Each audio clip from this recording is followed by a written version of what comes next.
20 reasons why you suck at saving money. Number one, you have a passive attitude. You need to be more detailed with your savings goals. So rather than just being, oh, it'd be nice to save some money, that's just like saying, oh, it'd be nice to work less, it'd be nice to retire early. Those things require effort and an actual plan to get there. So how much do you want to save? Yes, this needs to be realistic. Can you realistically save £50 a month, £100 a month, £500 a month? What specifically are you saving towards? An emergency fund, house deposit, early retirement? Don't leave savings to chance. Your priority needs to be saving a minimum amount every month. Pay yourself first, whether that's a fixed percentage, 10-20% of your salary, for example, or a fixed amount, £50, £100, £200. And the process will likely be quicker, easier, if you watch the rest of this video and actually take the steps towards getting better at saving money. Number two, you don't want it badly enough. So maybe you know what you want to save for, how much you want to save, but you don't want it badly enough. The fire does not burn inside you. So for me, I always had this burning desire to save enough money to buy my first house outright.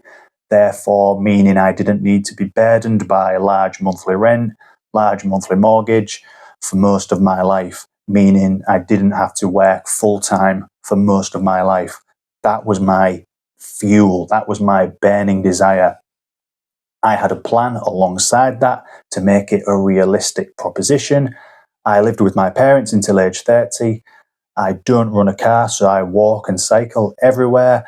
I have a strict food budget, etc., etc. You have to want the destination so badly that the thought of not reaching the destination is painful. Number three, you label your wants as needs. Some people expect far too much today, and they regard luxuries as necessities. Entertainment should not be part of your budget. Things like subscriptions, TV license, gym memberships, they are not needs, they are wants. Your survival on this planet does not depend on having those things. In an ideal world, we would all have those things because they are good for our mental health. I've had criticism before for suggesting to remove the gym. Listen, I'm not saying don't be healthy. I like to keep myself fit and healthy, but this video is for anyone who really needs to save some money, somebody who is struggling. Something has to give. So if you keep the gym, then something else is going to have to be sacrificed. My point being is you don't need the gym to ensure your survival on this planet, and you can be fit and healthy without the gym. That is all I am saying. Number four, you're a snob. You're not a bad person for wanting the finer things in life, more expensive items, but if you want to save money, you've got to let go of your snobbery, because snobbery absolutely does exist. With things like food, don't overlook the reduced, soon-to-be expired food. Don't overlook the supermarket own brand version of things like your baked beans. With a car, stop caring about having a fancy, expensive car. Just buy a cheap, reliable car. Accommodation, if you're struggling, you're trying to get on the housing ladder, don't be too snobby to overlook house shares or houses in less than desirable locations, a smaller house, whatever your situation is. Regarding getting on the housing ladder, yes, it's not exactly easy, but when people say they can't afford to buy a house, what it usually means is they can't afford to buy the type of house they want in the type of area they want. So you'll get people saying stuff like, oh yeah, but I don't want to move to Middlesbrough or Sunderland or Bradford. So that's a prime example of snobbery. When you're eating out, some people look down on buffet food, like, oh no, I don't want to go to a buffet, it doesn't taste as good. But for me, I love a buffet, even if the food doesn't taste as exquisite as a Gordon Ramsay restaurant, it represents value for money. So there is snobbery with things like eating at a buffet. Don't overlook second-hand refurbished items. I know it's not applicable for every buying situation. For example, you might be reluctant, understandably, to buy, say, a television second-hand, but you should absolutely not be overlooking buying clothing from a charity shop, for example. Number five, you think it's normal to have no savings. Maybe all your friends are skint. Maybe you're consuming a lot of content that's dramatic and doom and gloom regarding the cost of living crisis. Apparently, none of us have any savings, and that's not always the case. Make sure you consume some inspiring, positive, uplifting content. Speak to your colleagues, friends, family who have some savings. The reality is, whether we like it or not, we live in a dog eat dog world. You have to look after number one. Just because everyone else is skint doesn't mean you have to be. Don't let anyone tell you that it's normal to have no savings.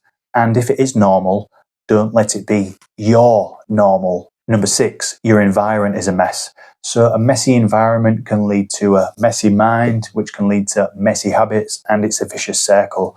So let's say your kitchen's a bomb site, there's dishes all over, you're probably not going to feel like cooking. You're going to order a takeaway.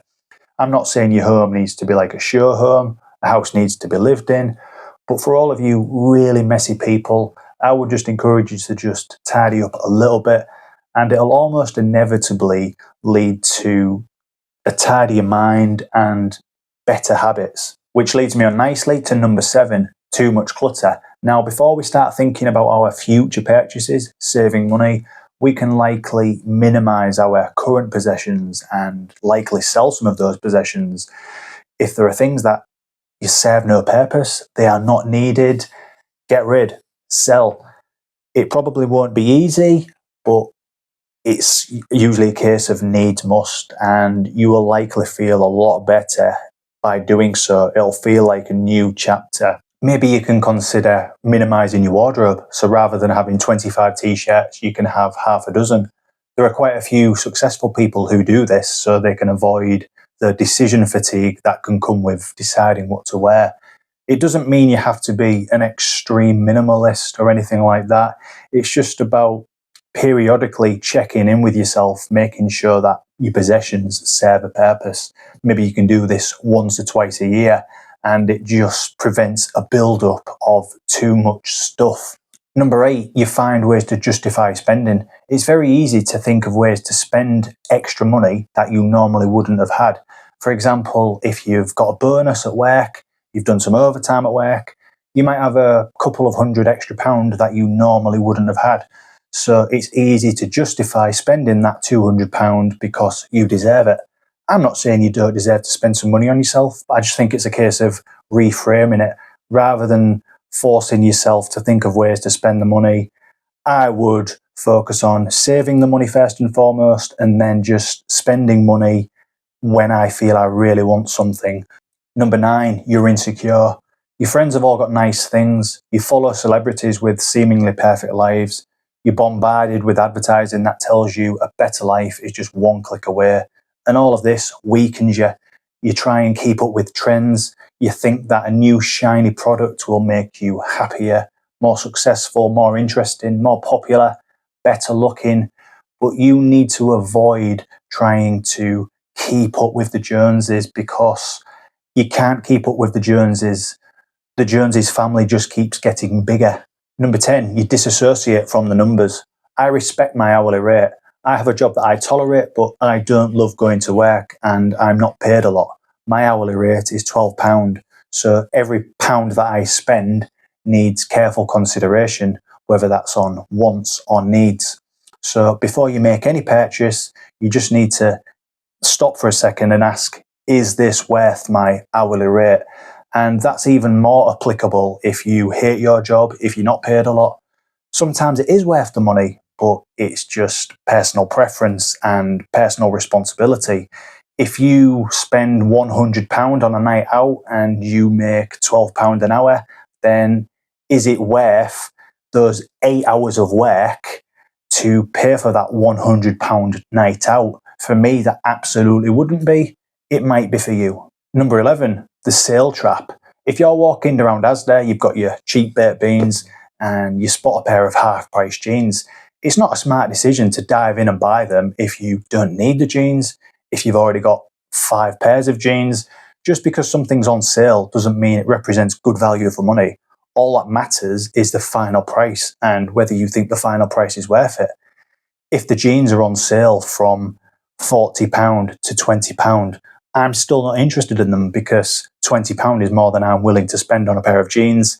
And also, I don't need the jeans. I've already got a couple of pairs. Number 12, the no point trap.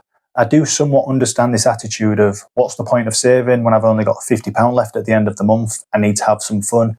What I would say to that is there's a high likelihood we can increase that £50 to say £100.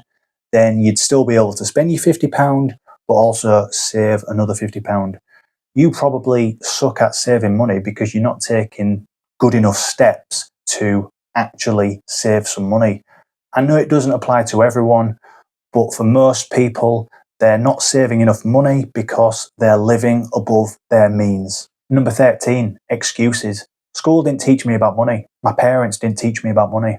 A lot of people will say, oh, I'm just not good at saving money, as if saving money is some kind of skill. Saving money is incredibly simple. It's not easy sometimes, it requires discipline, but it's simple nonetheless. And a lot of people are scared to confront this fact because there comes a certain stage in your adult life where you know you need to be on top of your money. So even though you might not have had the education from your parents or from school, there is no excuse. There are so many fantastic resources out there on the internet which you can get started right now. Number 14, you're saving to spend. When I think of a savings pot, I think of a pot that is there for when I need it, maybe on a more long-term basis. A lot of people associate their savings with things like buying a phone in 2 or 3 months' time or next summer holiday. You are still somewhat exercising delayed gratification, which is a good thing. But first and foremost, your savings need to go towards the unsexy stuff. There's no point in saving for a phone or a holiday, or there's no justification behind that if it's the only money you've got. If you've got £500 in savings ready for the holiday, but that's the only £500 you've got, you're playing a dangerous game. That £500 needs to be going towards an emergency fund or retirement planning. Those things are a lot more important. So it's a case of reframing what savings actually means and reframing your priorities. Number 15, you enjoy the thrill of buying. Maybe you love shopping therapy. I would suggest minimizing your reliance on that. Learn to be bored or find other ways to entertain yourself. You don't have to spend a lot of money to have fun. Go for a walk, have a cup of tea, have a nap, have a good conversation with somebody, read a book, watch a TV series. There are plenty of options that don't require you going on Amazon, spending hundreds of pounds, or going in Primark, spending money. Just find other ways. Number 16, you are unaware of certain offers. Now, I'm not saying go and spend your money because something is on offer, like I referenced earlier. I'm saying some people aren't aware that certain offers exist, so they just need to open their mind a little bit more. For example, on my day off, I go into town and I get a coffee for free or for £1, courtesy of my energy provider, my phone provider. So obviously that's very good when you want to, kill a couple of hours. No one's going to really complain about a £1 coffee, right? To me, it's very much worth it. Something else I do is subscribe to pubs and restaurants for really good offers when eating out. Some people are just either too tired or too busy, or like I said, they're just unaware that this is even an option. And obviously, I do need to say that eating out is absolutely a luxury and should only be considered if you've got the budget for it, if you've got some savings put aside first and foremost. Number 17, you are lazy with comparing prices. I'm not saying spend 3 days comparing all of the trainers out there. I'm saying read the reviews, spend a couple of hours researching all the different options. Usually a good idea to do the prices listed from low to high. I'm not saying necessarily buy the cheapest, but don't dive straight in and buy the first one you see. I don't necessarily believe in the old adage, you get what you pay for either. For example, if I'm buying a pair of headphones, I've mentioned this before, I usually spend £15 to £20, and those headphones are more than adequate for me. As a music lover, I don't think the £200 ones are 10 times better than the £20 ones. And also, as I said previously, sometimes it's good to look at second-hand options depending on what you're buying. Number 18, you are too reliant on convenience. There are many people opting to get in a car, get on the bus, instead of walking or getting a push bike. There are people buying takeaways or buying ready meals instead of just learning to cook some basic meals. There are people buying meal deals at lunchtime at work instead of taking their own packed lunch. That one always blows my mind. I don't care how busy or tired you are, it takes 2 minutes to make your own pack up. I don't understand that. And that's why I do these cost of living rant videos, because so many people are moaning about the cost of living, but they all want convenience. And as for the takeout coffee, again, get rid of it. It's not worth the £4 or £5. Just get rid of it. Number 19, you lack education on the basics. Spending money is more than just spending money. Every pound you spend could have been invested and could have grown and been put to work for you. So every £5 that you spend on a coffee, if you invested that over the years, it would turn into hundreds or thousands of pounds. And regarding your savings, you need a basic understanding of interest rates, how ISAs work, a little bit of understanding on the basics of investing. You don't want your money to be sat earning 0.5% for long periods of time. You need to get as much of your money working for you as possible. Number 20, not using cashback. Now, this is more of a bonus tip. And I also need to say that you shouldn't really use cashback websites or cashback apps solely to just try and get that cashback. You should only really use them when you need something, because the cashback doesn't always get approved successfully. But it's like I referenced earlier in terms of not being aware of certain offers. Some people aren't aware of these cashback websites. So if you do need something, then explore your options on these cashback websites. For example, at the moment, I'm looking at home insurance and I'm comparing them via cashback websites. So when I do purchase it, hopefully I'll get the £30 cashback advertised. I'm always using cashback for my food shop, so I will pay via gift card. For example, if I buy a £100 gift card on something like Jam Donut and I get, say, a 2 to 3% cashback rate, then that's £2 to £3 saved. It's better in my pocket. So to me, for those 1 or 2 minutes I spend buying the gift card, it's worth it. If you've got this far, thank you for watching. Hope you've learned something. See you next time.